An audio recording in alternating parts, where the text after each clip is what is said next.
सिकौं ज्ञान बाँडौं, सार्थक जीवन बाँचौं, श्रम र समृद्धिको बीचमा हामी कहाँ छौं। पाखुरा र पसिनाले मात्रै कहाँ भ्याउँछ, ज्ञान र सिपले मात्रै सधैँ परिवर्तन ल्याउँछ। ज्ञान र सिपले मात्र सधैँ परिवर्तन ल्याउँछ। नमस्ते श्रोता, आजको कार्यक्रम जीवनका लागि सिपमा म प्रस्तुता निर्दोष नेपाल र प्रविधितर्फ मलाई साथ दिन यति बेला हाम्रो स्टुडियोमा हुनुहुन्छ प्राविधिक मित्र विष्णुदोङ। अहिले हाम्रो स्टुडियोको घडीमा साँझको 6:30 बजिसकेको छ र हामी युवाहरूका लागि ज्ञानवर्धक कार्यक्रम जीवनका लागि सिप लिएर तपाईँमाझ उपस्थित भइसकेका छौँ। सिप हरेक मानिसको जीवनको अमूल्य सम्पत्ति हो। ज्ञान र सिपले मात्रै संसार बदल्न सकिन्छ, समाज र आफूलाई बदल्न सकिन्छ अनि आफ्नो भाग्य र भविष्यलाई पनि बदल्न सकिन्छ। त्यसैले सिपयुक्त श्रम नै आजको विश्व बजारको पहिलो रोजाइ पनि हो। सिप बिनाको पाखुराले गर्ने श्रम र सिप बिनाको पसिनाले दिने लाभले नै दैनिकी धान्न असम्भव प्राय बन्दै गरिएको परिवेशमा हामीले नेपालका आम युवा युवतीको जनचेतनाका लागि यो कार्यक्रम तयार पारेका छौँ र यसमा नेपाल सरकार शिक्षा विज्ञान तथा प्रविधि मन्त्रालय अन्तर्गत UNDP स्किल्स कार्यक्रमले योगदान पुर्याएको छ। यति बेला नेपाली युवाहरू रोजगारको खोजीमा विश्व बजारमा आफ्नो श्रम र पसिना बेच्न निकै कसरतमा रहेका छन्। विश्वका करिब 172वटा मुलुकमा नेपालीहरू काम खोज्न पुगेको तथ्याङ्क सार्वजनिक भएका छन्। प्राय सिप नभएका अधिकांश नेपाली युवाहरूका लागि खाडी मुलुकहरू रोजगारको पहिलो गन्तव्य बनेका छन्। सामान्यतया सिप र शिक्षाको प्रारम्भिक स्तर पार गरेका युवाहरूले दक्षिण कोरिया, जापान, इजरायल लगायतका मुलुकहरूलाई आफ्नो रोजगारीको प्रमुख गन्तव्यको रूपमा लिने गरेका छन्। अमेरिका, क्यानाडा, UK, अस्ट्रेलिया र युरोपका विभिन्न मुलुकहरूमा पनि नेपाली युवाहरू कामको खोजीमै छन्। कोभिड-19 को नकारात्मक प्रभावले उद्योग, व्यवसाय, पर्यटन जस्ता प्रमुख क्षेत्रमा उत्पादन तथा सेवा प्रणाली अवरुद्ध प्राय भएकाले लाखौं युवाहरूले रोजगारी गुमाएर स्वदेश फर्किन पनि बाध्य भएका छन्। कोभिड-19 को प्रत्यक्ष नकारात्मक प्रभावसँगै वैदेशिक रोजगारीबाट फर्किएका श्रमिक, महिला, दलित, अपाङ्गता भएका नागरिक, अनौपचारिक क्षेत्रमा कार्यरत जनशक्ति, दैनिक कमाई गरी जीवनयापन गर्ने व्यक्ति र आश्रित परिवारलाई बढी मात्रामा समस्या परेको देखिएको छ। आप्रवासी हरेक श्रमिक युवाले कुनै न कुनै विशेष क्षेत्रको पेशागत सिप तथा ज्ञान हासिल गरेका छन् र यसका लागि थप यथार्थ पहिचान हुने सन्दर्भमा जनचेतनामूलक कार्यक्रमहरूको सम्प्रेषण हुन पनि उत्तिकै आवश्यक खाँचो देखिएको छ। आज हामीसँग जीवनका लागि सिप र ज्ञान कतिको महत्त्वपूर्ण छ अनि व्यवहारिक जीवनमा यसको आवश्यकता कति छ जस्ता तमाम जिज्ञासाहरूको जवाब दिन स्टुडियोमा हाम्रा अतिथि हुनुहुन्छ रामभुवन चौधरी। शम्भुनाथ नगरपालिका वडा नम्बर 6 सप्तरीका रामभुवन रोजगारीको सिलसिलामा दुबई पुगे र उनले त्यहाँ BMW कारको सिनियर अफिसरका रूपमा पनि काम गरे। रोजगारीसँगै उनले त्यहाँ व्यवसायको सामान्य सुरुवात गर्न थाले। 1000 दिराममा दुबई पुगेका उनी सामान्य सिक्युरिटी गार्डमा पुगेका उनी 15,000 भन्दा बढी दिराममा केही महिनाभित्रै आफ्नो सिपको कारणले गर्दा त्यो काम पनि हासिल गर्न सके। नेपाल फर्किएपछि आफ्नै ज्ञान, सिप र अनुभवले उद्यमी बनेका रामभुवन अहिलेका सफल युवा व्यवसाय पनि हुन्। केसरी इन्भेस्टमेन्ट प्रणाली अन्तर्गत होटल लगायतका विभिन्न व्यवसायमा उनको करोडौंको लगानी रहेको छ। विदेशमा आर्जन गरेको ज्ञान, सिप र अनुभवले रामभुवनले जुन सफलताको स्वाद लिए त्यो अरू सबै युवाका लागि प्रेरणादायक सन्दर्भ बन्न सक्छ। त्यसैले कुनै पनि ठाउँमा हात हाल्नु अघि ज्ञान र सिपबाट परिपक्व बन्न भने जरुरी रहेको छ। श्रोता, कार्यक्रमको यो सामान्य पृष्ठभूमिबारे जानकारीसँगै अब हामी आजको विषयवस्तुमा प्रवेश गर्दैछौँ। आज कार्यक्रममा रामभुवन चौधरी हुनुहुन्छ। रामभुवनजी, कार्यक्रम जीवनका लागि सिपमा हार्दिक स्वागत छ यहाँलाई। रामभुवनजी, कार्यक्रम जीवनका लागि सिपमा हार्दिक स्वागत छ यहाँलाई। धन्यवाद सर। रामभुवनजी, यो अध्यक्ष जनशक्तिबारे यहाँले विदेशमा रहँदा र अहिले आफैले व्यवसाय सञ्चालन गर्दा पनि अनुभव गर्नुभयो होला। कति फरक पर्छ स्किलफुल मेन पावर र अनस्किल मेन पावरमा? धेरै फरक छ सर। अब स्किल र नन स्किलमा त त्यतिकै फरक छ हैन? हजुर हजुर। अब स्किल म्यान पावर भयो भने जहाँ पनि जता जे गर्न पनि सकिन्छ। जस्तै भनौँ जस्तै अब विदेशको कुरो नेपालको कुरो गर्नुहुन्छ भने स्पेसली हाम्रो नेपालीहरू नेपालबाट जाँदा अनस्किल नै जान्छ त्यहाँ गएर केही मात्रामा स्किल हुन्छ केही मात्रामा अनस्किलै फर्किन्छ तर पनि केही न केही अनुभव लिएर आउँछन्। कतिपय नेपाली युवाहरूको दिमागमा खाडी मुलुकमा जाँदा खासै ज्ञान सिप जरुरी पर्दैन भन्ने पनि छ। सिपले वेतन र सेवा सुविधामा चाहिँ कतिको प्रभाव पार्छ रामभुवनजी? यसमा भन्नुपर्दा सर वास्तविक हाम्रो यहाँको जुन छ माहौलै त्यस्तै छ। सबैजना अब भनौँ तराईतिर झन् नराम्रो स्थिति छ, पहाडतिर अलिकति राम्रो भए पनि तराईतिर कस्तो छ भने एसएलसी पास गरियो भर्खर केटाहरू अब विदेश जानुपर्छ, विदेशमा कमाइन्छ, यतिकै गए पनि होइन कमाइ गरेर ल्याइन्छ भने जस्तो छ। तर खास भनेको खाडी मुल्क भनेको जस्तै दुबई भयो, कतार भयो, म आफै पनि युएईमा बसेँ। खास दुबई भनेको एउटा सिटी हो तर त्यो कन्ट्रीको नाम चाहिँ युएई हो। युएईमा पनि कस्तो छ भने नेपालीहरू प्राय अनस्किल जान्छ। त्यहाँ अनस्किल गइसकेपछि के हुन्छ भने तल्लो स्तरको काम पाउँछ, लाइक क्लिनर, सेक्युरिटी गार्ड होइन, अब सप्लाइङ कम्पनीहरूमा पाउँछ, वासिङमा पाउँछ, अफिस बोयमा पाउँछ। यिनीहरूको लागि स्किल त चाहिँदैन र नेपालीहरू स्पेसली त्यसैको लागि बढी युज भइरहेको हुन्छ। र जो साथीहरू स्किल लेबर छन् स्किलमा त्यहाँ जान्छ भने अफकोर्स उहाँहरूको लाइफ चाहिँ धेरै राम्रो हुन्छ, धेरै राम्रो पनि छ। स्किलमा जानुपर्छ भन्दै गर्दा रामभुवनजी सिपले रोजगारीको ग्यारेन्टी गर्ने हो वा आफैले कुनै व्यवसाय अपनाउन पनि सिप आवश्यक हो? दुइटै कुरो हो सर। यहाँबाट जस्तै कोही सिप सिकेर त्यहाँ गएको छन् या त एजुकेसन हासिल गरेर गएको छन् भने सानो पोस्टमा गए पनि कुनै पनि काम गर्न गए पनि खाडी मुल्कमा एउटा जस्तै युएईमा के राम्रो रहेछ भने तपाईँहरू जस्तै जो गए पनि जब चेन्ज गर्न पाइन्छ 1 सालपछि या त 6 महिनापछि अकर्डिङ टु द कम्पनीको एग्रिमेन्ट अनुसार होइन चेन्ज गर्न पाइन्छ। जस्तै म आफ्नै उदाहरण लिँदा म पनि एउटा भनौँ न ग्रेजुएसन कम्प्लिट गरेर म केटाहरूकै लयमा लागेर म पनि गएको हो। यहाँ टिचिङ गरिरहेको थिएँ, 5,000 स्यालेरी दिन्थ्यो होइन। म त्यहाँ गएँ, त्यहाँ चाहिँ तपाईँको स्टार्टिङ म सेक्युरिटी गार्डमा गएको छ। 5,000 स्यालेरी नेपाली स्यालेरी है रामभुवनजी? नेपालमा काम गर्दा 5,000 नेपाली स्यालेरी थियो, त्यहाँ जाँदा चाहिँ 1,050 स्यालेरीमा म गएको। 1,050 भनेको त्यति बेलाको तपाईँको 20,000 हुन्थ्यो, 20 रुपियाँ थियो त्यहाँ मासिक रूपमा 20,000 मात्रै। 2004 को कुरो हो सर। त्यहाँ गएपछि म पनि सेक्युरिटी गार्डमै गएको हो। त्यहाँ जाँदा मलाई किन एउटा ग्रेजुएसन गरेको केटो आयो सेक्युरिटी गार्डमा। सेक्युरिटी गार्ड भनेको के हो भने त्यहाँ गेट खोल्ने गेट लाउने हुँदो रहेछ। म यहाँ एउटा स्ट्यान्डर्ड लाइफ भनौँ न बुवा हेटौडा सिमेन्टमा, अनि मैले त्यो सोचेकै नसोचेको कुरो त्यहाँ भोग्नु पर्यो।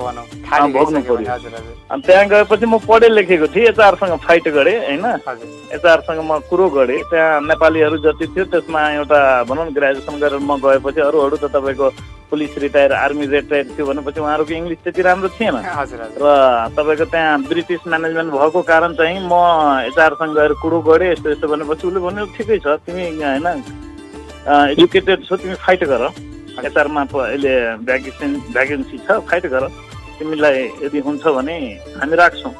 फाइट गरेपछि म 2 महिनामा तपाईँको 2500 स्यालेरी पाएँ सर। त्यहाँ 2 महिना पछाडि चाहिँ 1000 मा गएको व्यक्तिले 2500 पुर्याउनु भयो आफ्नो स्किलको कारणले गर्दाखेरि। हजुर त्यो इन्टरभ्यू दिएँ। इन्टरभ्यू दिइसकेपछि त्यहाँ भनौँ न अब इङ्ग्लिस र म्याथमेटिकल अफकोर्स तराईको मान्छेको म्याथमेटिकल राम्रै हुन्छ र म पढेको काठमाडौँबाटै हो। इङ्ग्लिस र बोर्डिङ स्कुलमा टिचिङ गर्दा गर्दै इङ्ग्लिस पनि राम्रो भइसकेको थियो।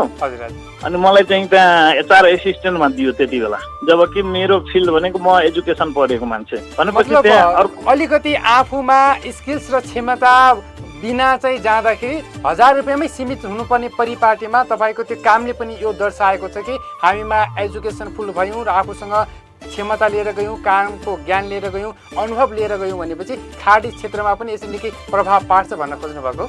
धेरै राम्रो छ सर। त्यहाँ कस्तो छ भने अब एक्जाम्पलै दिउँ एउटा सानो भने जोसुकै जस्तै लाइक मलाई लाग्छ यो अमेरिका, युरोप अमेरिकामा पनि त्यति राम्रो छैन जति चाहिँ तपाईँको खाडी मुल्कमा छ। खाडी मुल्कमा छ भन्दा पैसा कमाउन एकदम राम्रो चान्स तपाईँको जस्तै अहिले खाडी मुलुक सँगसँगै युरोप अमेरिकालाई हामीले जोड्दाखेरि स्किल्सफुल मेन पावर चाहिँ जो चाहिँ आफूमा क्षमता बान्छन् उनीहरू युरोपमै जानुपर्ने परिपाटी अन्त्य भए पनि खाडी मुलुकबाटै पनि हामीले युरोप बराबरको कमाउन सक्छौँ, त्यस्तो त्योभन्दा बढी गर्न सक्छौँ भन्न खोज्नु भएको है? त्योभन्दा बढी गर्न सक्छौँ सर। कस्तो छ भने त्यहाँ खाडी मुल्कमा के छ भने तपाईँको यो लेबर एग्रिमेन्ट अनुसार लेबर ल अनुसार जस्तै तपाईँको लजिङ फुडिङ होइन ट्रान्सपोर्टेसन सालमा जाने अनि टिकट यो सबै कम्पनीले दिन्छ कम्पनीले दिएपछि तपाईँको स्यालेरी त पुरै महिनाको त्यो चक्कै बच्यो केही गर्नै परेन एक्स्ट्रा काम गर्यो भने ओभरटाइम पायो भनेपछि जति तपाईँको स्यालेरी चाहिँ तपाईँ घर पठाउन सक्नुहुन्छ खाना कम्पनीले दिन्छ बस्न कम्पनीले दिन्छ ट्रान्सपोर्टेसन कम्पनीले दिन्छ जान आउने टिकट कम्पनीले दिन्छ यो तरिकामा हामी यहाँबाट खाडीलाई पनि गन्तव्य बनाउँदाखेरि पक्कै पनि हामीले काम सिप सिकेरै गयौँ भनेपछि हामीले त्यस अनुसारको मूल्याङ्कन पनि पाउँछौँ र स्यालेरी पनि पाउँछौँ अथवा हाम्रो नेपालीमा भन्दाखेरि तलब मासिक तलब पनि पाउँछौँ। अनि सँगसँगै अहिले तपाईँले भन्दै गर्दा रामभुवनजी कोभिड-19 को महामारीसँगै अहिले धेरै नेपालीहरू रित्तो हात चाहिँ विदेशबाट फर्किन बाध्य रहेका छन्। श्रमिकहरूलाई सरकारले कुन क्षेत्रमा चाहिँ अहिले जुन बाहिर विदेशबाट वैदेशिक रोजगारबाट फर्केका छन् कुन क्षेत्रमा लगाउँदा चाहिँ उपयुक्त होला? अहिले जस्तै कोभिडबाट फर्किएका साथीहरू छन् हुन त म कोभिडभन्दा पहिल्यै युएबाट फर्केँ हुन्छ। यहाँ अहिले कोभिडबाट फर्केका साथीहरूलाई म के भन्छु भने तपाईँहरूले जति पैसा केही न केही विदेशमा जानु भएको छ 2-4 वर्ष बस्नुभएको केही न केही पैसा त आर्जन गर्नुभएको छ।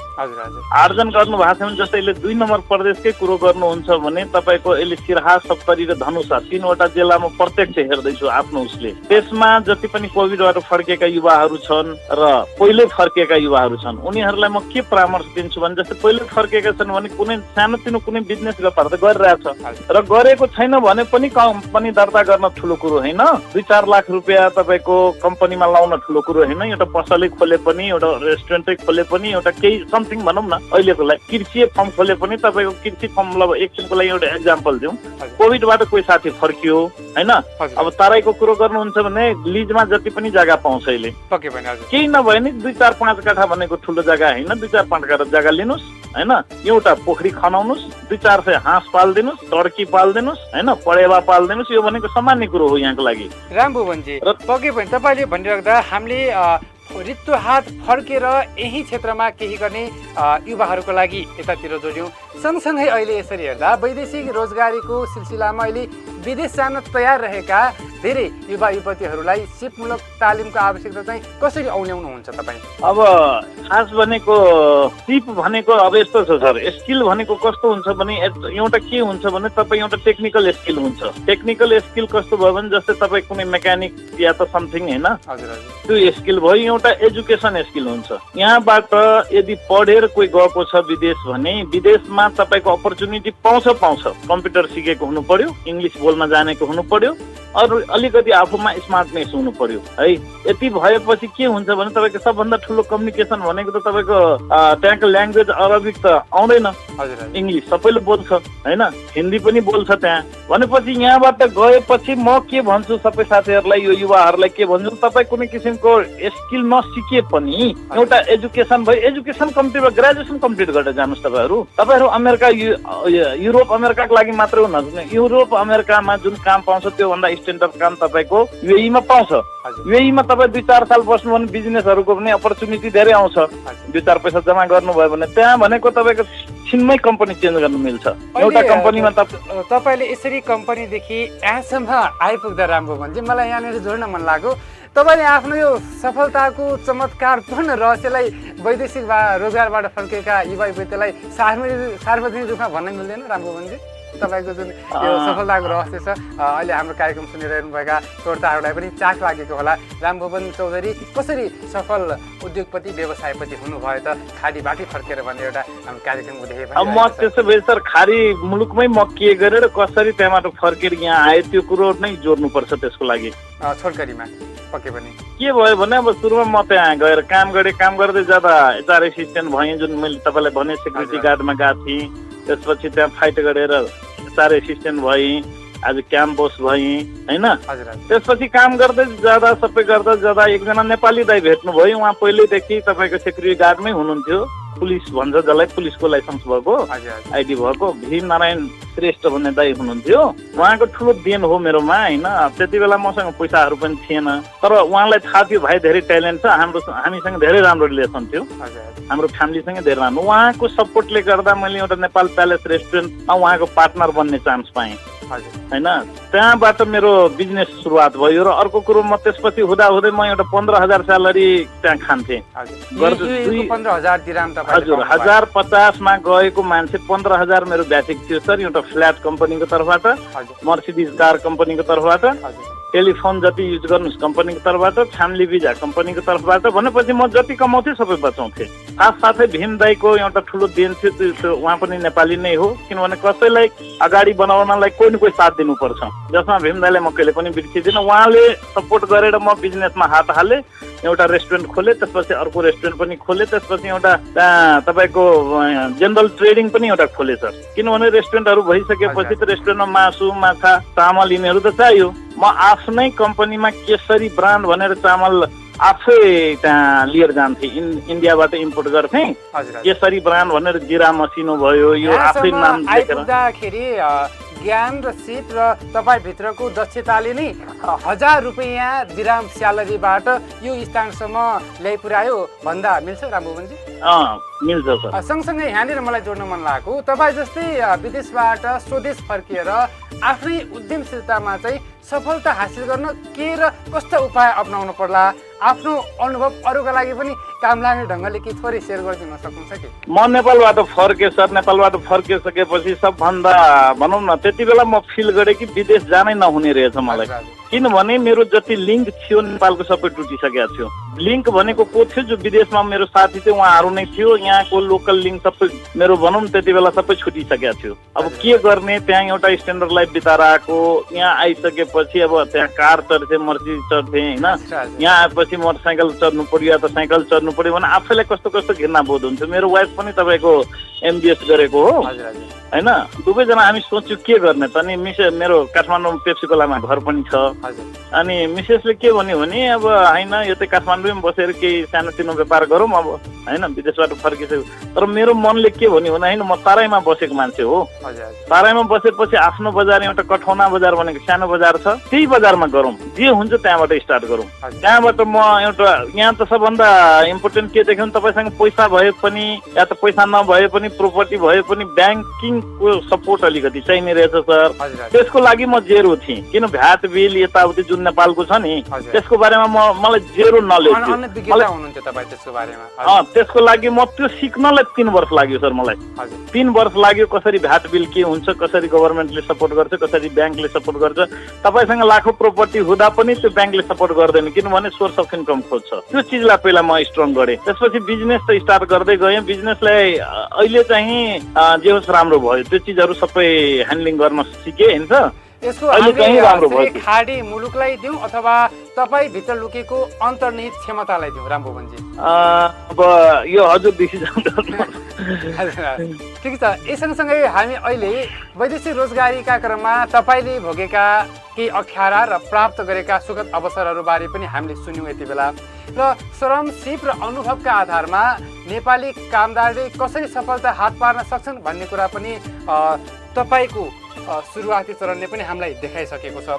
खास गरी व्यावसायिक तालिम र सिपमूलक शिक्षा कतिको आवश्यक छ र नेपालले यस क्षेत्रमा कतिको फड्को मार्न सकेको जस्तो लाग्छ तपाईँको दृष्टिकोणमा? अहिले जुन छ सर मेरो विचारमा एकर्डिङ टु माई ओपिनियन के छ भने प्राय युवाहरू विदेशबाट फर्किरहेका छन्। एउटा लहर लागेको छ विदेश जाने कमाउने, तर कति गाह्रो छ त्यहाँ त्यो त्यहाँ गएपछि थाहा हुन्छ। त्यहाँबाट साथीहरू फर्किएको छ भने पनि अहिले रिटर्निङ माइग्रेन्ट नेपाल जुन त्यसको एउटा मेम्बर म पनि हो। अहिले 2 नम्बर प्रदेशमा यो 3-4वटा जिल्ला म हेर्दैछु। त्यसपछि धेरै एक्सपिरियन्स पाएँ सर म यहाँ। जुन युवाहरू विदेशबाट फर्केर आयो उनीहरू त केही न केही सिप त सिकेर आएछन्। सिप सिकेर आएछ भने उनीहरू जस्तै 1-2टा एक्जाम्पल दिन्छु। यी 2-4जना साथीहरू थिए जुन के अरे त्यहाँ ग्रिलको काम सिक्यो काठमाडौँ उसमा कतारमा। ग्रिलको काम सिक्यो। यहाँ आएर 2 लाख लाएर ग्रिल काम स्टार्ट गर्यो। अहिले तपाईँको गर्दा गर्दै 4-5-10 लाख रुपियाँ बनायो। त्यसमा ठ्याक्कै रिटर्नी माइग्रेन्ट नेपालको सिफारिसमा NMB ब्याङ्कले 4%मा बिना धितो 10 लाख रुपियाँ प्रदान गर्यो, जुन हाम्रो सिफारिसमा भएको थियो र हाम्रो पहलमा भयो। अब उसँग 10 लाखको प्रोपर्टी भयो। 10 लाख तपाईँको 4%मा इन्ट्रेस्टमा दिँदा त के भयो? त्यो पैसा फ्रीको पैसा जस्तो भयो। उसले फेरि त्यो पैसा आफ्नो उसमा युज गर्यो। सपमा युज गरेपछि अहिले उसँग 20 लाखको प्रपर्टी भयो, 20 लाख भइसक्यो, 20 लाखको सामान भएपछि उसले करोडौँको काम यहाँ गर्न सक्छ। 2-4वटा अहिले 70मा 4-5 जना एकदम एउटा भनौँ न सर के भन्छ एक्जाम्पल बनाइदिए के अहिले यस्तो राम्रो गरेका छ उनीहरू। जस्तै कोही तपाईँको गार्मेन्ट लाइनमा छ, कोही कृषि फर्ममा छ। कृषि फर्म पनि अहिले तपाईँको रिटर्निङ माइग्रेन्ट नेपालका सदस्यहरू उनीहरू कृषि 2-4 जना मिलेर 60-70 लाखको कृषि फर्म गरेका छ। अहिले तपाईँको 2000 जति ऊ छ के अरे हाँस छ, 2-3टा पोखरी छ होइन। उनीहरू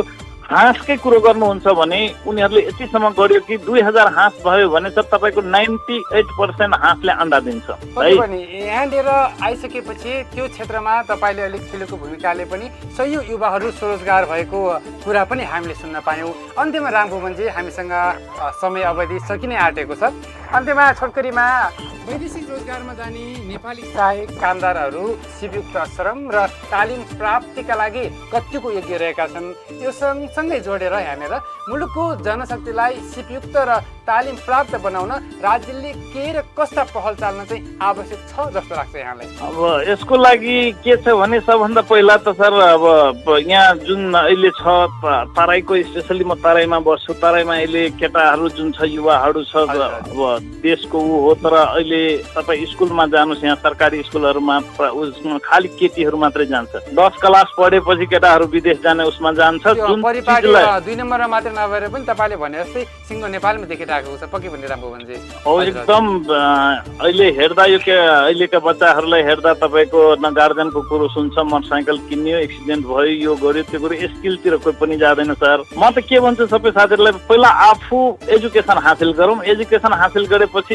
स्किलहरू जुन छ स्किलहरू सिकौँ, त्यसपछि मात्र विदेश जाउँ। पक्कै पनि व्यस्तताको बावजुद पनि हामीलाई अमूल्य समय दिनुभएकोमा धेरै धेरै आभार व्यक्त गर्न चाहन्छु रामभुवनजी। धन्यवाद सर। छुट्टिन्छौँ, नमस्कार। हस् नमस्ते। आज हामीसँग जीवनका लागि सिप र ज्ञान कति महत्त्वपूर्ण छ अनि व्यवहारिक जीवनमा यसको आवश्यकता कति छ तथा तमाम जिज्ञासाहरूको जवाब दिन रामभुवन चौधरीसँग कुराकानी गर्यौं। शम्भुनाथ नगरपालिका वडा नम्बर 6 सप्तरीका रामभुवन रोजगारीको सिलसिलामा दुबई पुगिसकेपछि चौधरीले त्यहाँ गरेको मेहनत, लगन र पसिनाले नेपालमा दिलाएको सफलताको बारेमा आज हामीले उहाँले भोग्नु भएको जीवनको वास्तविक घटना र त्यो घटनाले सफलतामा पुर्याएको कडीलाई जोड्ने प्रयास गर्यौं। यति बेला नेपाली युवाहरू रोजगारीको खोजीमा विश्व बजारमा आफ्नो श्रम र पसिना बेच्न कसरत रहेका छन्। यी सँगसँगै 172 वटा मुलुकमा नेपालीहरू काम खोज्न पुगेको तथ्याङ्कहरू बेला बखत सार्वजनिक भइ नै रहन्छन्। तर सिप नभएका कारण अधिकांश नेपाली युवाहरू खाडी मुलुकमा जान बाध्य भएका छन्। सामान्यतया सिप र शिक्षाको प्रारम्भिक स्तर पार गरेका युवाहरूले मात्रै अलिकति खाडी भन्दा पर पुगेर दक्षिण कोरिया, जापान, इजरायल लगायतका मुलुकहरूलाई आफ्नो रोजगारीको गन्तव्यका रूपमा लिएका छन्। त्यो बाहेक सिप र अध्यक्षता व्यक्तिहरूबाट खाडी मुलुकमा जाने परिपाटीले यहाँ सिकेको सिप नहुँदाखेरि अध्यक्ष जनशक्तिका साथ जाँदै हुँदा उनीहरूले पर्याप्त मात्रामा सोचे जति लाभ लिनुपर्ने हो खाडीमा गएर पसिना बगाएर त्यो लाभ लिन भने पक्कै सकेका छैनन्। यसरी सिप बिनाको पाखुराले गर्ने श्रम र सिप बिनाको पसिनाले दिने लाभले दैनिकी धान्न असम्भव प्राय बन्दै गएको छ। यस परिवेशमा अहिले जो पनि जान चाहेका आम नेपाली युवा युवतीहरू ज्ञान, सिप र जनचेतनाका सँगसँगै कसरी हामी परदेशमा जाँदाखेरि आफूले आफ्नो रोजगारीलाई सबल र सक्षम बनाउन सक्छौँ भन्ने कुरालाई दृश्यगत भएर आजको कार्यक्रमबाट पक्कै पनि केही ज्ञान आर्जन गर्नुभयो होला भन्ने हामीले ठानेका छौँ। सिप सिकौँ, ज्ञान बाँडौँ, सार्थक जीवन बाँचौँ, श्रम र समृद्धिको बीचमा हामी कहाँ छौँ।